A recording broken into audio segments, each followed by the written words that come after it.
Badan Zakat Nasional Kabupaten Sukabumi melalui unit pengumpul zakat Kecamatan Surade melakukan sosialisasi zakat fitrah dan infak Ramadan 1445 Hijriah pada Senin 18 Maret 2024. Sosialisasi ini dilakukan unit pengumpul zakat Kecamatan Surade di 11 desa dan 1 kelurahan di Kecamatan Surade dengan membagi 4 tim dengan kurun waktu 3 hari. Di hari pertama, unit pengumpul zakat Kecamatan Surade menggelar sosialisasi di Desa Pasir Ipis, Desa Buniwangi, Desa Cipendei, dan Desa Sukatani.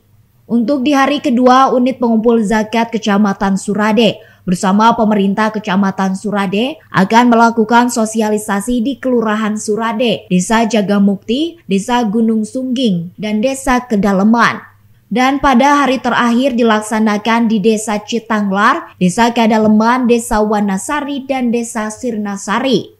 Saat sosialisasi di Desa Pasir Ipis, dia juga menyampaikan langkah-langkah untuk pengumpulan zakat fitrah dan infak Ramadan 1445 Hijriah.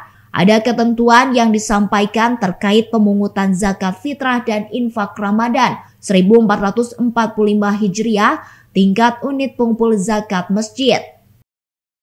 Ada ketentuan yang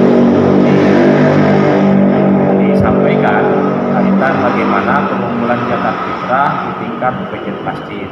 Nah, misal di UPJ masjid setelah dikumpulkan nanti 100%-nya itu hampir 81,5% dikelola, didistribusikan di masjid itu sendiri. Ada asnaf fakir miskin, ada sabilullah, ada amilin sesuai dengan ketentuan kebijakan mujahadah yang sudah diedarkan. Harapannya tentu di seluruh UPJ masjid dapat melaksanakan pengumpulan zakat fitrah dan infak Ramadan infak khusus ini berjalan dengan baik. Semua masyarakat sudah menjadi sebuah kewajiban melaksanakan zakat fitrah. Dari Kecamatan Surade, Kabupaten Sukabumi, Indra Sofyan melaporkan.